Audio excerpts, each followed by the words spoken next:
Democracy Now!, democracynow.org, The War and Peace Report. I'm Amy Goodman with Nermeen Sheikh. We go now to South Carolina, where two women who were being transported by sheriff's deputies to a mental health facility drowned Tuesday when the van they were riding in was overcome by floodwaters. The two sheriff's deputies in the vehicle survived. 45-year-old Wendy Newton and 43-year-old Nicolette Green are two of at least 37 people killed by Hurricane Florence since the storm made landfall. Both women had gone to hospitals Tuesday morning when they were involuntarily committed and detained. Less than 24 hours later, they were dead. News reports originally called the women detainees and said they had been shackled to the back of the van when they drowned in the rising waters in Marion County, South Carolina, near the Little PD River. Authorities are now saying they were mental health patients and the women were not handcuffed. Family members are demanding to know why the two women were transported through dangerous floodwaters and how exactly they died. Wendy Newton's daughter Allison told the New York Times, why the hell would they leave a safe, dry area to go to God knows what? Something feels wrong about this. This is Horry County Sheriff Philip Thompson speaking Wednesday night. He was asked by a reporter if the deputies driving the transport van had driven around barriers on the flooded road, ignoring the warnings. We had 3 different people doing investigations. Obviously, it appears that they did. My question is, I want to know why. What were the circumstances and what happened at that particular time? Well, for more, we go to Columbia, South Carolina, where we're joined by Meg Kennard, a reporter with Associated Press who's been following the story closely. Her latest article headlined, "Two Women Drown as Van Swept into Floodwaters."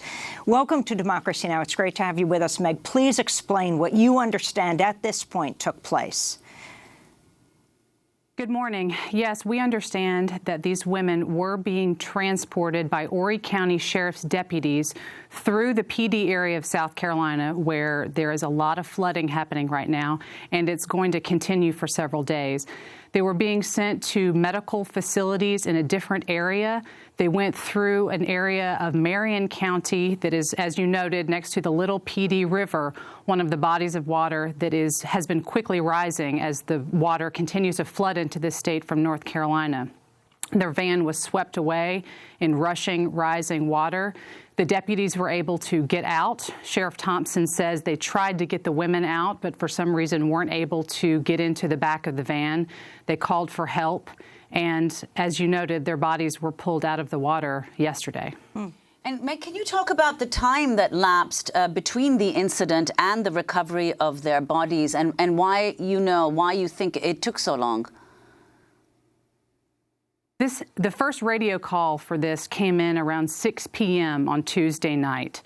It wasn't until yesterday afternoon, so if not 24 hours, very close to 24 hours later, that the women's bodies were finally recovered. When the rescue crews got to them in the first place on Tuesday evening, it was beginning to get dark. The conditions were very dangerous. The sheriff and the coroner and other officials on the scene have talked about how quickly, just in between the call coming in and the rescue crews getting there, how much the water had already gone up. So a determination was made not to continue those efforts and to resume them at daybreak. The sheriff noted yesterday that he's not exactly sure why the deputies couldn't get the door open. Maybe it was a water pressure issue. Maybe it was because of the positioning of the van underneath the water. But a specialized crew was flown in from Charleston to help with the recovery effort, and state police tell us that it was successful at some point very late yesterday afternoon. So, Meg, talk about this issue of whether or not they were shackled. One of the daughters saying when the police came to take her mother that they had handcuffs. This is Tom Berry with the South Carolina Law Enforcement Division speaking about the deaths. The two individuals were recovered from the van, and we have heard that there were stories going around that they may have been encased in shackles or handcuffs. That was not true. They were not shackled. They were not handcuffed.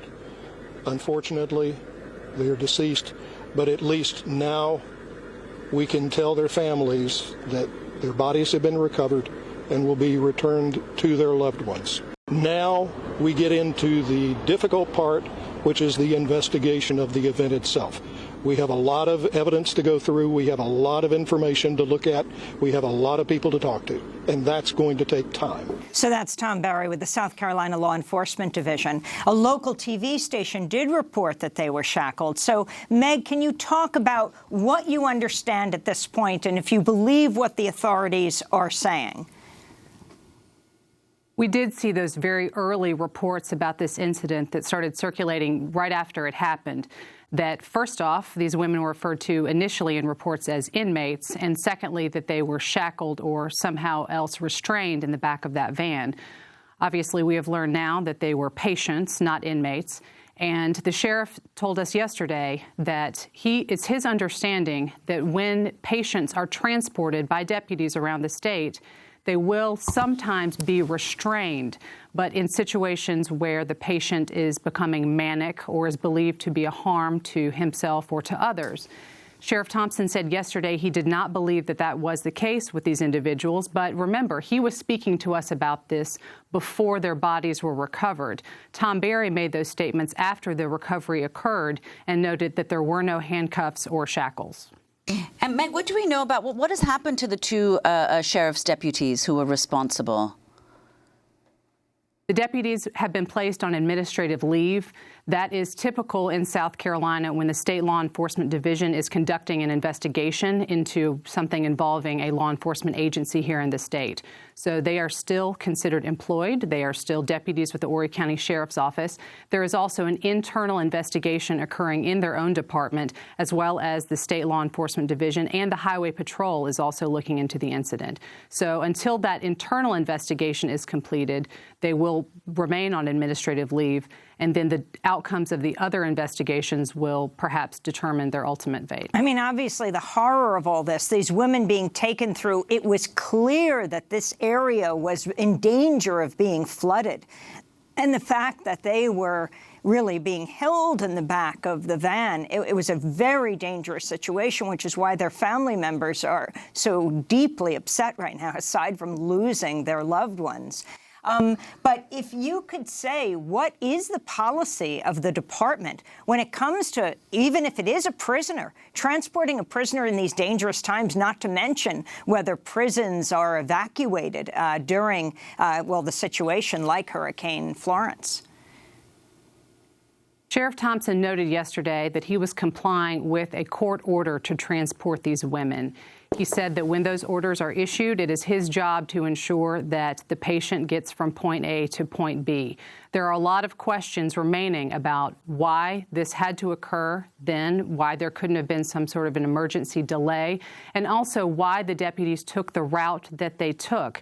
The highway where this occurred, Highway 76, is very near the Little Petey River, as we've discussed, which is quickly rising and is an area of major flooding concern as these waters continue to go up around South Carolina.